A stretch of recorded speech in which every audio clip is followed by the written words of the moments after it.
खोर्सानी निम्बु यति गरेपछि त चुडेलनी त अब गाडी बिग्रेपछि रातभरि हिँडाइ छ। टाइम खै प्रुफ देखाइदिउँ कति बज्यो भनेर। टाइम भनेको अहिले कति बज्यो 12 साढे भइसक्यो। 1 बजे 1 बज्नु 2 मिनेट 1 बज्न 2 मिनेट बाँकी छ। यस्तो छ बिजोग होइन। निम्बु सिम्बु खोर्सानी बोकेर हिँडेको छ भुत हटाउनलाई। गाडी भनेको एकसुको हिँडिरहेको छैन रोडमा तनाव छ होइन। बेहाल भयो गाडी बेलायमा उपचार गरेर भने बिजोग हुँदो रहेछ है। एउटा थत्रे भएन बाइक लिएर आएको थियौँ त्यतिकै बिग्रियो। अहिले हिँडाइ भनेको चाहिँ यस्तो मची भइरहेको छ यो रोडमा।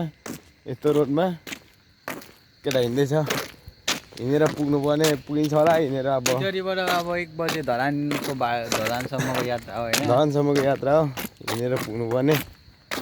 कहाँबाट तर यो मैले निम्बु र खोर्सानी रुमसुम भनेको यहाँ खोज्दा पनि भेटेन होइन। कतै पनि अब छैन पनि।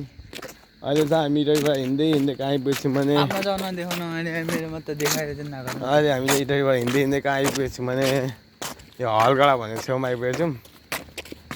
यता चाहिँ तर्साउँछौँ भन्छ रातको 1 बजेतिर चाहिँ अब हामी चाहिँ तर्सिङ भन्छ।